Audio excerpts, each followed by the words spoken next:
Hello, I'm Chuck Smith. And I'm Carol Matriciana. Welcome to this edition of The Pagan Invasion. Halloween is a festival that conjures up images of ghosts, skeletons, black cats, witches on broomsticks, and little costumed children scurrying about the neighborhood. Trick or treat! Oh my goodness! Hi there. And who are you? Vampire. Dracula's wife.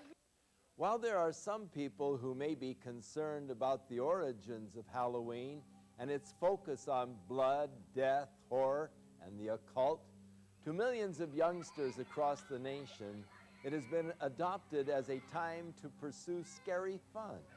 It is an opportunity to dress up in ghoulish or fanciful costumes, to engage in the fantasy of being a witch or a vampire, ghost, or devil.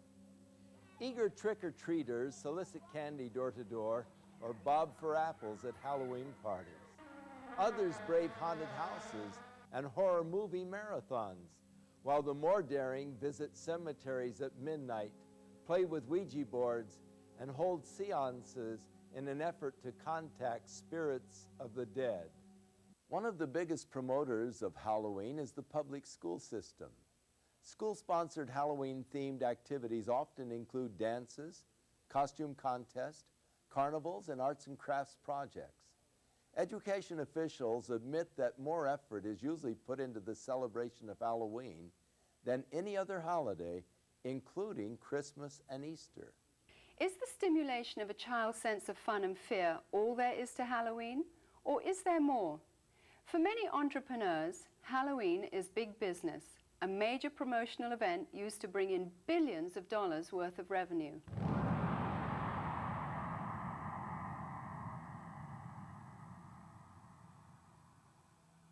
In addition to the usual costumes of cartoon characters for children, a growing number of outlets are featuring more macabre and sinister creations for purchase. This one well-known department store chain will sell more than $500 million worth of Halloween paraphernalia this year. And that doesn't include revenue from the sales of trick-or-treat candy. Costume shops such as this one are able to stay in business year-round as a result of the tremendous sales and rentals they receive during the Halloween rush. Farmers also view Halloween with an eye toward making big profits. Pumpkins are a traditional Halloween accessory used by households nationwide as jack-o'-lantern decorations. This one Southern California field of only 164 acres will yield nearly $250,000 to its owner. Halloween is manipulated by the promoters of horror movies and videos as a major marketing opportunity. While horror films used to be synonymous with B-movies and considered the conventional low-budget industry standby, today they account for nearly 20% of all of the revenue received by feature film producers and distributors. The success of the technical revolution in special effects has attracted serious film directors to produce well-crafted, elaborate horror productions. A recent visit to the Video Software Dealers Association exhibition in Las Vegas showed that the two biggest selling artistic genres were pornography and horror. Hollywood is continuing to capitalize on society's growing craving for the occult and demonic. The irony is that while these producers label such films as fun and make-believe, many of them hire practicing witches or Satanists as technical advisors who ensure the authentic reproductions and performances of rituals, sacrifices, spells, and curses. People are so hyper during the day, they need to come home and watch something that's totally unreal so they can release themselves from all the pressures. It's just the type of thing that makes you laugh and forget about life. Over the last 2 decades, most horror films have become far more graphic in their depictions of violence and cruelty. Movies affectionately known as splatter films routinely detail torture and dismembering of bodies, drinking of blood, cannibalism, rape, and a host of other grotesque atrocities. Well, we think it's pretty fun. A lot of people just like it because it's fun, it's wacko, it's not real, and so it's just the type of thing that people like to watch because you don't have to think reality when you watch it. When it comes to gore or splatter or any other particular genres, the justification lies in our Constitution. I don't feel anybody has the right to tell me what I can or cannot watch. Most of these films receive R ratings, which mean that children under 17 cannot view the film or rent the video without the accompaniment of an adult. Yet this precaution is seldom enforced, for 15 is the average age of those who see these films. While many producers claim that these gruesome spectaculars are merely fun and not dangerous to the psyche of our youth, many of the scenarios from the horror films are duplicated in copycat crimes which make for sensational headlines.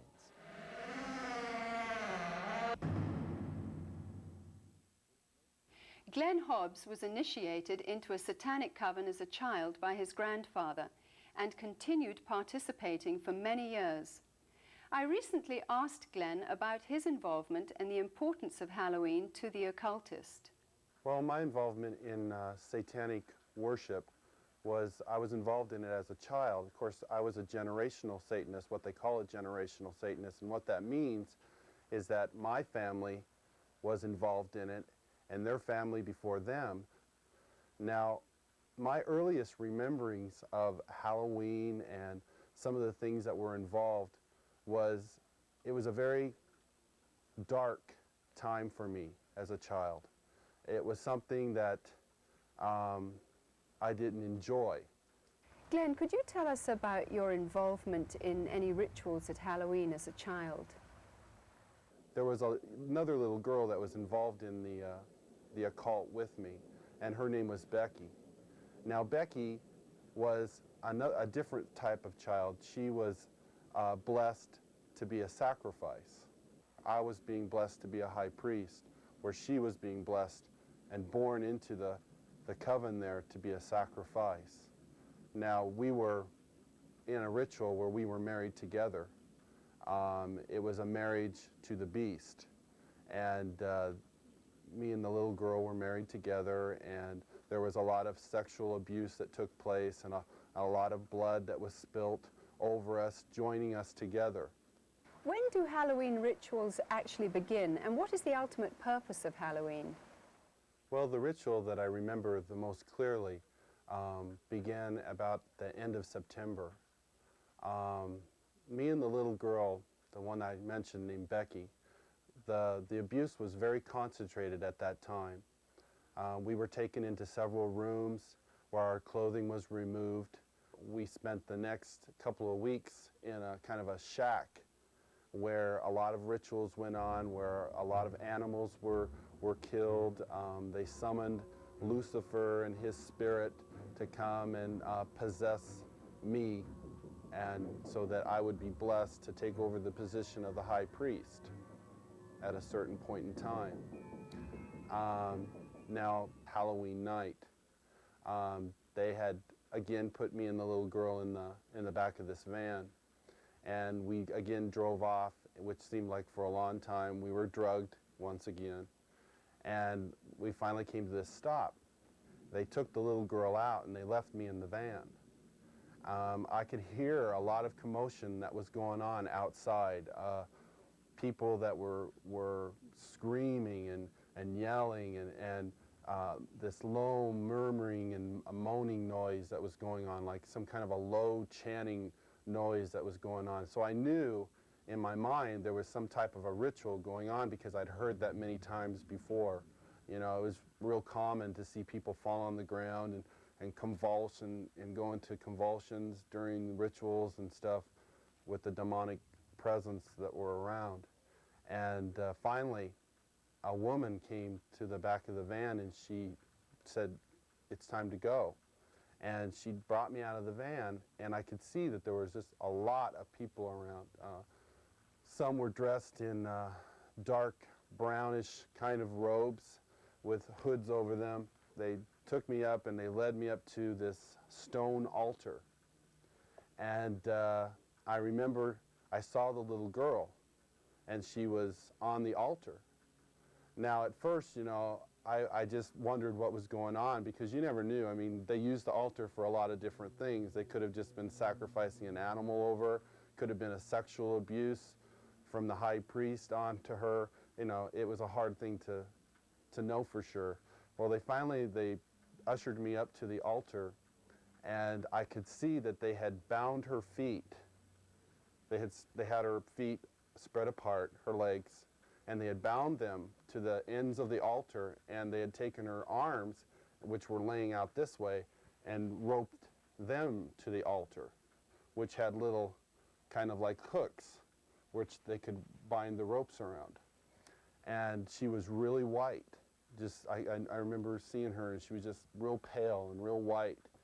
And I noticed that they had slit the bottoms of her feet and her wrists, and they were taking the blood that was running out of those areas and putting them into chalices and passing those cups around to different people who were partaking of her blood. Then the high priest, he took the athami, or the ritual knife, and he picked it up and he put my hand on it, and then he forced it into her chest. So when I think back on Halloween, you know, over that period of time that happened, you know, that was the climax event, Halloween night, where they killed that innocent little girl. And this is something that's happening every Halloween. That's not just an isolated event.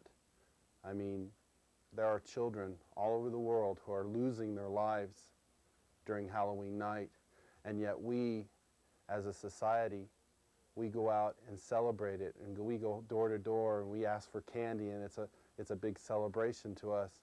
And I think it's quite ironic how one group of people are thinking it's fun and another group of people are taking human life, and yet they don't, you know, there seems to be this wall and nobody wants to face the facts of what's really going on.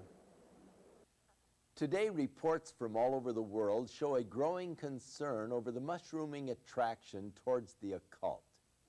Heinous crimes connected with the occult, according to police, are reaching epidemic proportions. Halloween is the time when community service organizations warn that children and animals are most likely to be abducted.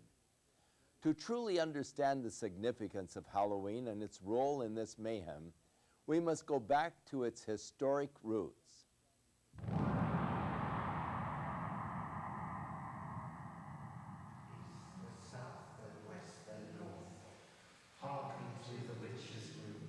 What you are looking at are actual rituals and spells being performed by practicing witches and druids throughout America and Europe. These are not actors or reenactments. They are real. Most of Halloween's customs are the remainders of pagan superstition relating to Samhain, the Druidic New Year. The Druids were the influential priests, magicians and sorcerers of the nature religions that prevailed in early northern Europe. These native beliefs permeated Celtic culture for about 2,000 years, up until the introduction of Christianity. Today, a revival of the practices of Druidism, along with various forms of witchcraft and nature worship, are sweeping across Europe and North America.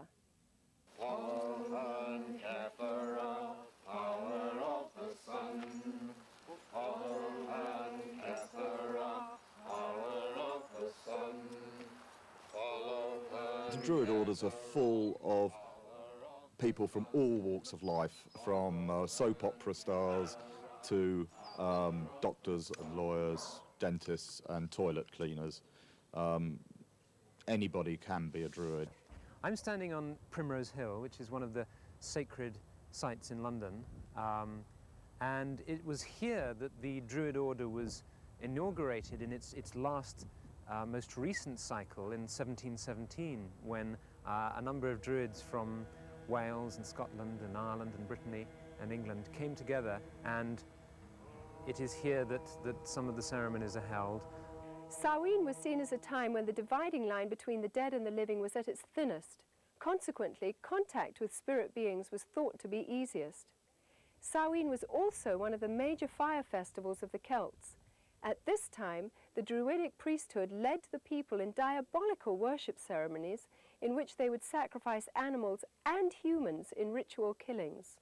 Human sacrifice has absolutely no place in the modern tradition. Just because we see a pagan revival doesn't mean that we wish to go back to barbarism of any sort. So it's a bit of a red herring. It's not something we like to talk about. The name for Druids is believed to come from the Greek word drus, meaning oak. Druids usually select groves of oaks for their ceremonies and use the leaves in their sacred rites. The work of the Druids consists in reuniting us with the world of nature externally and internally with that stream of ancient wisdom and knowledge. Sharing the Druidic tradition of nature worship is witchcraft. The title witch is from the Saxon word wicca, meaning the one who practices sorcery. The Oxford Dictionary states that a Wiccan is one who is twisted, bent, or warped. Despite attempts from modern Wiccans to sanitize the original intention of witchcraft, its practice cannot be divorced from demonology. O guardians of the watchtower of the east, I, Ishtar, high priestess and witch, do summon and stir thee. I command thy presence at this our meeting, to guard over our circle and to witness our rites.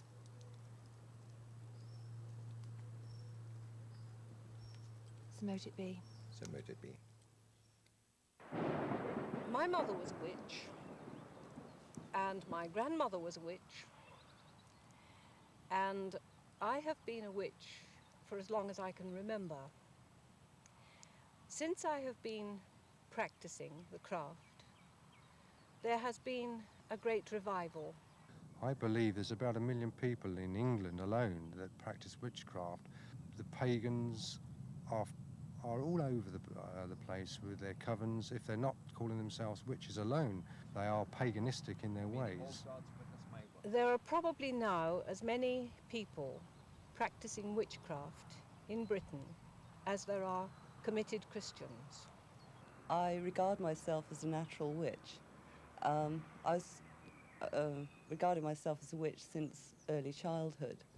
I was brought up in a very isolated part of the country on the Welsh border, which has a long tradition of magic and Welsh sorcerers.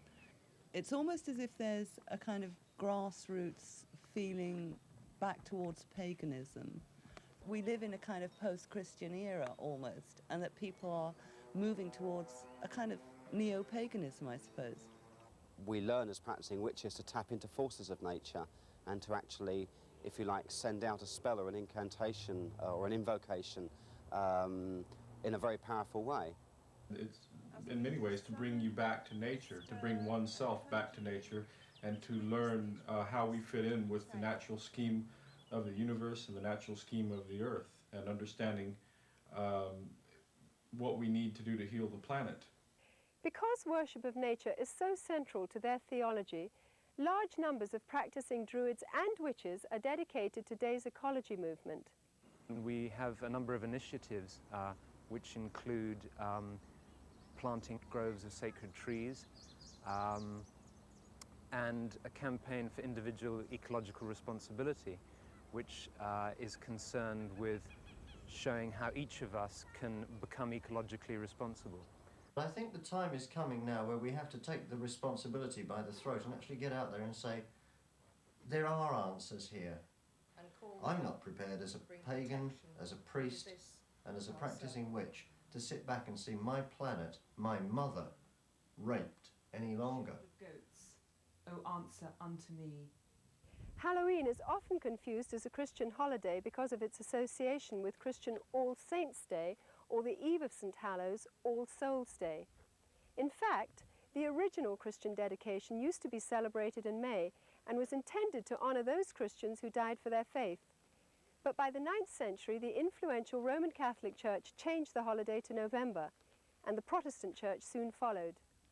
Today, a thin Christian veil attempts to disguise an ancient pagan festival of the dead, which has become not only a secular observance, but notorious as the most favoured holy day of witches, sorcerers and devil worshippers. I can't really say when I became interested in Wicca, because it's always been part of me. part of my roots. I love Halloween. I think I'm a very autumn person. We dress up the house with cobwebs and so on, and we cast a circle, and we have a smoky cauldron, and we all scry, which means do clairvoyance, into the smoke which comes out of the cauldron. And we open the gates of the underworld, and if any spirits want to come forward and speak, we listen to them. My first initiation, when I became first degree, was on Halloween, and I felt very, very much in tune with the god. The ancient Druids worshipped Baal, one of the most powerful of all the demon kings. In the list of Enochian demons, Baal is said to be a king which is of the power of the East. Eastern religions emphasize that spiritual power comes from meditation. The common denominator between Druids, witches, and Satanists is the practice of meditation for the purpose of making contact with the spirits of the dead or disembodied souls. You do a lot of meditation with the arts, and you get onto this higher plane. It becomes less physical and more mental. It takes years of painstaking study, meditational work, finding your higher mind, being able to actually tap into the forces of nature and use those. I have, on occasion, touched upon, I suppose you could call them spirit guides. People describe them in different way. I am aware of a hierarchy of spiritual advisors who live on another plane of consciousness that you can approach, that will acknowledge you and advise you and assist you. We have what we call contacts. There are other names for them. They are beings, that's the easy thing to call them, which can be people who have lived on the earth, or they can be God forms. They become almost as real as the people standing next to you. And whoever else you call doesn't actually materialize. You can't see them in the physical sense, but mentally you know that they are there. You can see them in your mind's eye. They represent really forces in the universe. Forces that are like gravity or wind, but they're forces that have to do with our internal makeup and make our minds work in the way that they work. Margaret Adler, practicing witch and author of Drawing Down the Moon, warns that the trance state, with its roots in ancient shamanism and paganism, is not to be entered into lightly or when alone. For the spirit to be contacted actually enters the witch's body, using it to deliver a verbal message. There is a possibility, if you don't cast a circle, the forces that could come into the room could take over in a form of possession. We had one example here, where one young woman, a nurse, was possessed by, I don't know what it was, but a horrible voice came through her and she passed out. While occult procedures in their rituals may vary in intensity, the fact is that witches, as well as Satanists, commemorate Halloween night with the same fervent dedication to invoke spirits for personal power. Queen of heaven, queen of hell, horned hunter of the night, lend your power unto our spell, and work our will by magic right.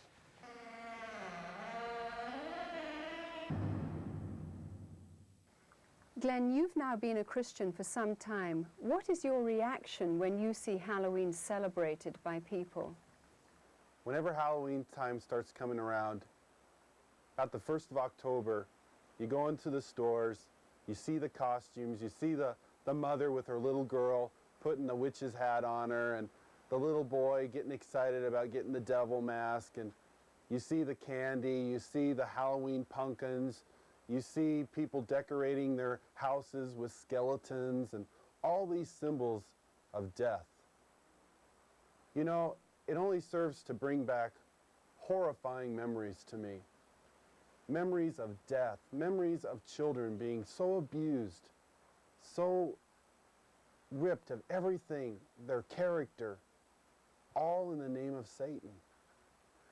If a person could really stop the next time they go into that store and realize that there are children who are going to lose their life because people are taking this a step further. There are people out there who don't just celebrate Halloween with trick-or-treat candy. This is a religious holiday to them. This is something that is holy and sacred, and they are taking innocent human life. I can't say, go ahead and have Halloween fun. It doesn't matter if you're participating in Halloween, even if you're not a Satanist, you know, if it's just for fun. No, because these Satanists are using this as a smokescreen. Glenn, you said that Halloween is a religion of Satan. What do you think when you see churches and Christians celebrating Halloween? It makes me sick that the Church of Jesus Christ would take on this horrible demonic thing that is happening in our world. Christians should be the ones who are standing up against this. Christians should be the ones who are saying these terrible things are happening and we want to stand against this. Churches should not be having these Halloween parties at all.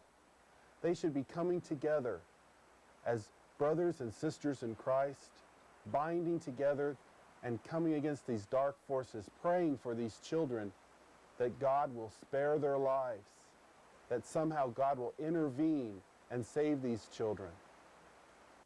Whether the public chooses to believe in the frightening growth of Satanism or not, the fact is that a highly organized network of Satanists are operating in America and Europe today. They seem to be respectable members of society and are integrated into all professions and walks of life. We go now to a special report from noted author Hal Lindsey, who is on location at a site known to be used for satanic rituals.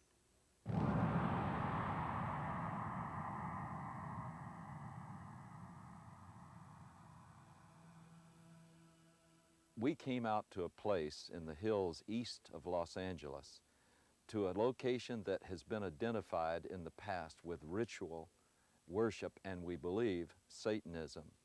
Frequently, this site has been discovered with candles that had been used in ritual, and you can look at some of the artifacts we found here today: upside-down crosses that were put around, bones that are scattered around here, and various satanic symbols, but also something disturbing in the light of what we'll be talking about in the future, and that is the diaper of a very, very small baby. You know, I believe that this country is experiencing a pagan invasion, including a new upsurge of practice of witchcraft, the New Age, and as we will talk about today, outright Satanism. Around the middle of the 1960s, there was a dramatic upsurge in satanic worship, beginning with Anton LaVey and his writing of the Satanic Bible and the founding of the Church of Satan in San Francisco in 1966. I watched as this accelerated, not just in the West Coast, but around the country. When Charles Manson and his gang in 1969 committed the horrible, brutal crime at Sharon Tate's home, this was done in connection with all of the paraphernalia of Satan worship. This started a whole avalanche of satanic crimes. We've seen serial murders. We have watched as one after another has been brought to light. Many murders where satanic symbols have been discovered, the pentagram, 666, and all sorts of things of this nature were done. But more distressing, we have found all over the country reports that there are animals that have been mutilated in a very skillful and specific style that shows that they were ritually offered as sacrifices. There are now confirmed cases where there have been girls that have been used as breeders and their infant children have been sacrificed to Satan. Halloween seems to be the high holy day for the Satanist and the occultist. Halloween is the time when all across the country, in secret little places, in the dark, there will be little babies sacrificed to Satan. You don't believe it? I know it's hard to believe myself, but there has been such an acceleration of worship of Satan that we believe that these sorts of things are happening, and we have evidence that they are. Satanism exists in this country as it exists elsewhere. It is appallingly evil. It is about murder. It is about child abuse. It's about sexual abuse. It is no joke and must be taken seriously and must be dealt with. If they can ritually abuse children, if they can in any way sexually abuse children, anything to destroy a child's innocence or their trust or their wonder at the world, they will do it. The most tragic stories that I've ever heard are where a child has told people what's been happening, and the adults have said, don't be stupid, that doesn't happen in this country, you're making up stories, you're lying. The problem we're coming across is that the higher officials in these public organizations do not want to acknowledge that this is occurring. We need to lift that veil of misunderstanding and saying, hey, this is a crime to be dealt with. It's the crime of the 90s. It's not going away. Satanists want to recruit. We know that it's been going on for many years. This is not new, but their arrogance and their outwardness about the way they recruit is becoming unbelievable. Sometimes they'll simply suck them in through the local high schools, sex and drug parties. We have an epidemic of young people participating in some strata of Satanism. Now, that doesn't mean that they're all out sacrificing human beings, but they may very well be doing the rituals that involve mutilation of animals. One fire department individual told me all of the woods around our area have these types of rituals going on. It is believed that if you kill an animal, that exerts a tremendous amount of energy that the people there can sort of vampirize on, and so animals would be slain. And this is especially true on the high holidays like Beltane and Samhain, Halloween and May Eve. There's something about sacrifice. If you do it once, you want to do it all the time. Once you've actually passed the barrier of sacrificing an animal, you get this sort of bloodlust where you really want to do it. And I really wanted to do it.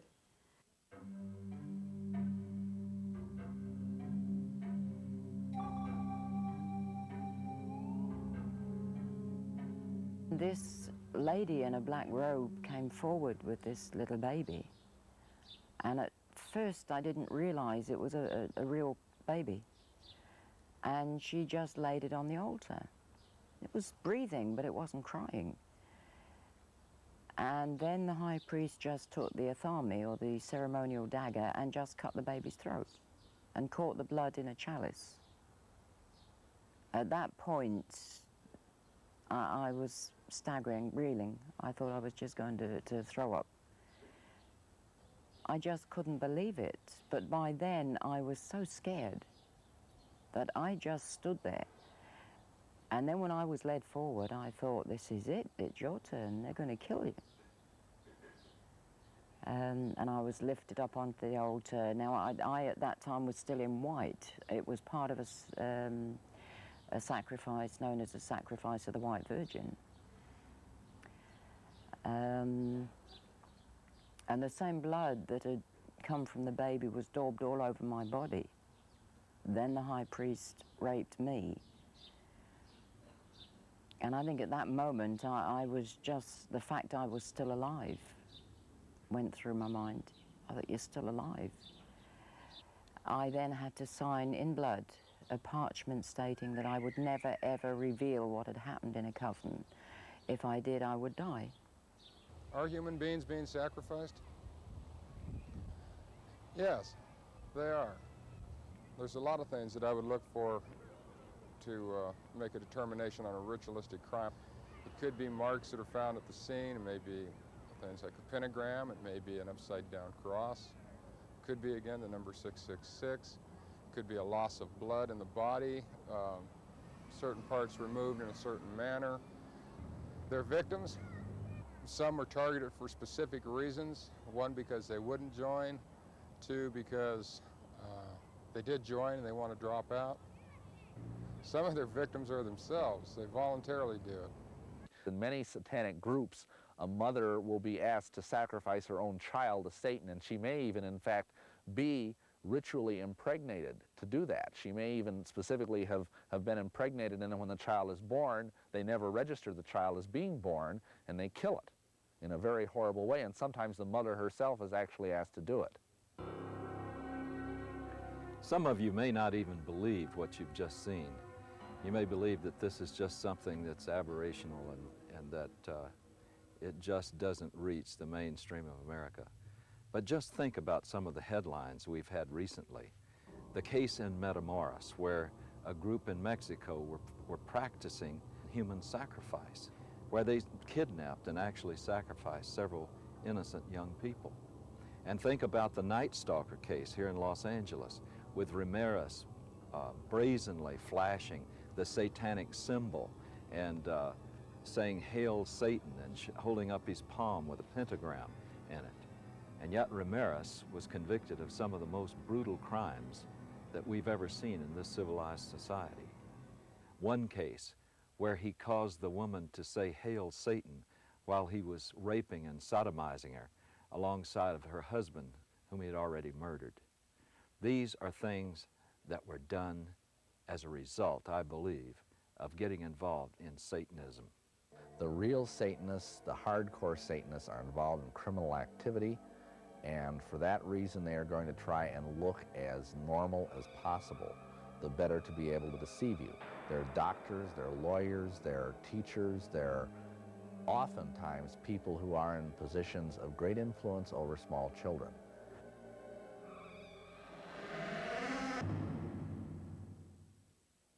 In a recent letter to syndicated advice columnist Ann Landers, a concerned parent wrote of a fourth-grade teacher who had asked her students to write a short essay on what they would most like to do to celebrate Halloween. 80% of her 9-year-olds expressed the wish to kill somebody.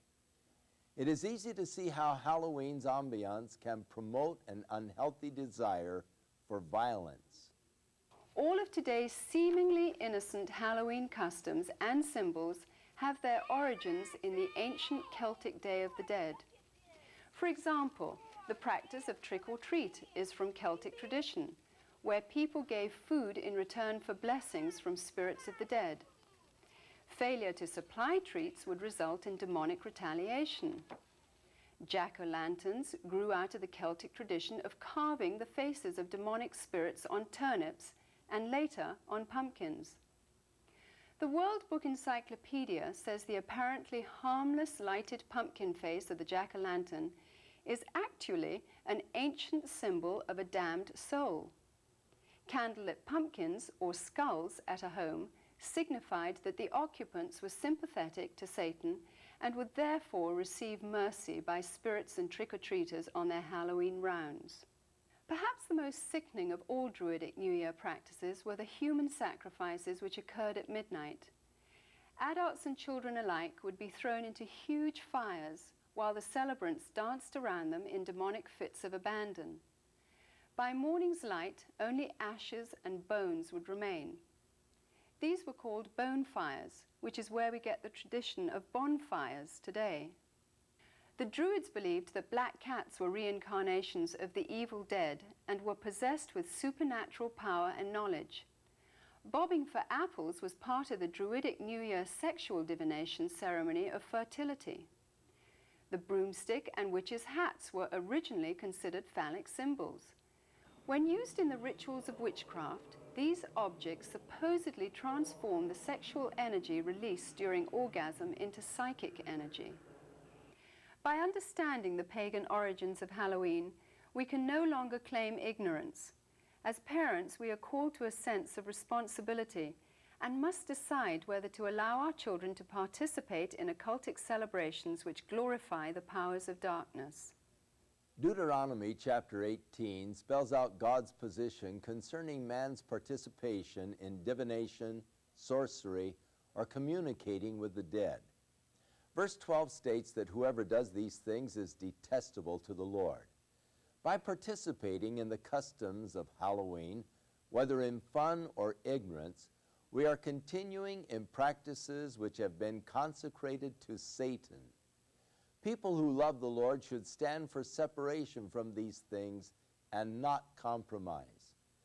Christians can gather together at Halloween and use the night to educate themselves to the dangers of paganism and to take the opportunity to pray and wage spiritual warfare against the powers of darkness in their community. It can be combined with a time of worship, praise, and thanksgiving to our Heavenly Father for victory over Satan, death, and hell. Many of the people appearing on this program got involved in the occult because of a desire for divine-like power. The source of occult power is Satan. It is deceptive, exploitive, and will eventually fail to deliver on its promises. And there is always a hidden and heavy price to pay. The power God offers mankind, on the other hand, stems from a personal caring for that which He created.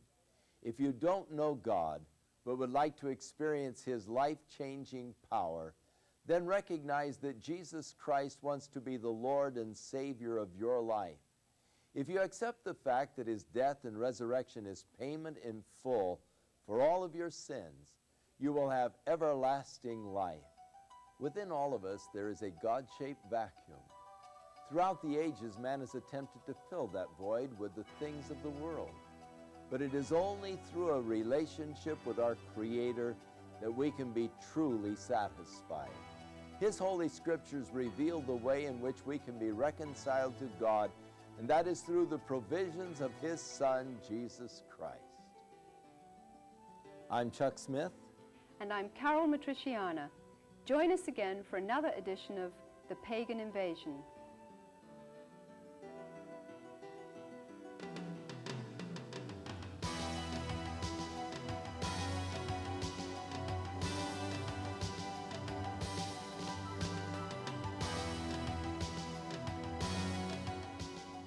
The Pagan Invasion is an explosive new 13-part video series providing a thorough behind-the-scenes examination of today's New Age movement and neo-pagan revival. Each superbly produced volume features rare footage from around the world, along with expert analysis by noted Christian leaders and authors. For more information, contact your local Christian bookstore or call 1-800-828-2290. California residents call 1-800-633-0869.